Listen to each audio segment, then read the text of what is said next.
該晒，跟住我哋有請馬田嘅代表。大家好，咁我就叫做莫嘉涵，咁咧就係九龍城嘅區議員，做咗同阿黃醫生一樣啦，我都係第4屆嘅嚇。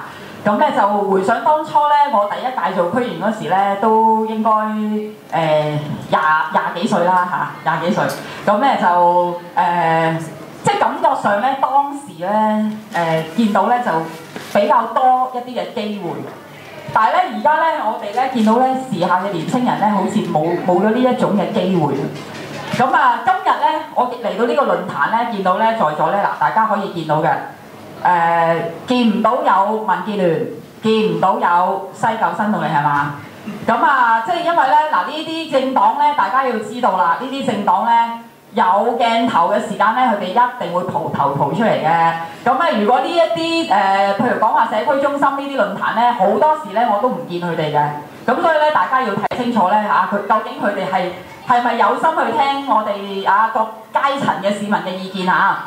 咁啊，今日咧我哋其實咧我哋民協咧喺立法會嘅選舉裏邊咧都做咗一份嘅青年政綱嘅。咁當中可能咧。有啲在座嘅朋友咧，可能咧覺得咧就唔係好 update 啊，或者乜嘢啦嚇。咁但係咧，我係想從3方面去講嘅，因為今日我出嚟嗰陣時咧，我都問咗我嗰個同事啦，一個即係暑期工嚟嘅。咁咧佢咧就我問佢，我話咧即係佢係80後啦嚇。咁我問佢話：喂，你覺得咧時下咧你哋啲年青人咧？最多嘅討論係啲乜嘢咧？你哋最多討論係啲咩啊？點啊？唔知討論咩？上網溝女？唔知80後。都係討論人工啦。人工，即係啱啱讀完書嗰個工資嘅問題嚇。咁啊，但係我問我嗰個同事咧，佢咧就講話住屋嘅問題嘅。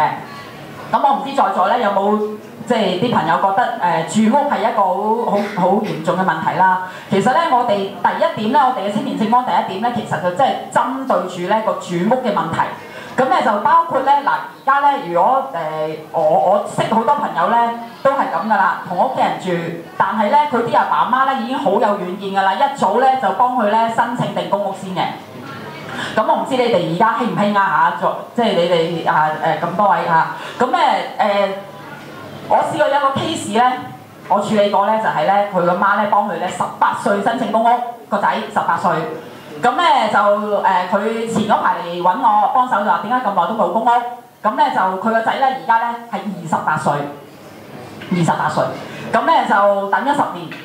等咗10年都冇公屋嚇，咁咧就變咗由讀書咧，即係等到而家做嘢咧都上唔到樓啦。咁所以第一樣嘢我哋咧覺得咧喺個住屋嘅問題上面，第一樣嘢一定要係取消咗而家申請公屋嘅一啲嘅計分制。而家單身嘅家庭咧係需要有嗰個計分制嘅。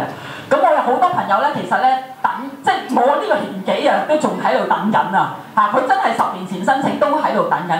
我哋覺得第一樣嘢唔可以歧視我哋單身嘅非長者嘅朋友去申請公屋，所以我哋一定要係要求政府取消。同埋第二樣嘢，點解要有呢個計分制？就當然一係冇屋啦，係咪？政府都唔起，原先3萬幾，而家1萬幾。梁振英而家都未話承諾會再起，係嘛？起幾多？即係增加幾多嘅公屋嘅供應。咁所以我哋希望咧增加個公屋供應，令到咧我哋嘅青年人咧，起碼咧都能夠有咗個居所，自己有個竇咧，之後咧先至安心去工作、去進修咩都好嚇。咁呢個第一樣嘢，第二樣嘢咧，我哋咧講緊嗰個教育嘅問題啦。咁教育問題第一樣嘢劈頭嘅就可能都未必關你哋事，咁一定係要撤銷國民教育啦，係咪啊？洗腦式嗰個國民教育啦嚇，咁關乎我啲仔女嘅問題喎，呢個就嚇。咁所以大家一定要一齊去爭取嚇。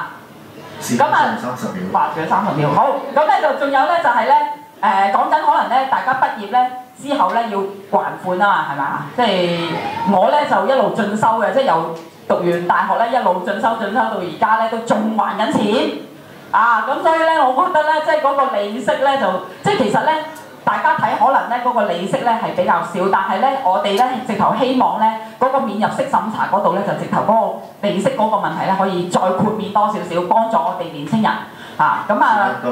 係好，咁我哋一陣間有機會再講埋我第3方面嗰個就業嗰個問題嚇，唔該。晒。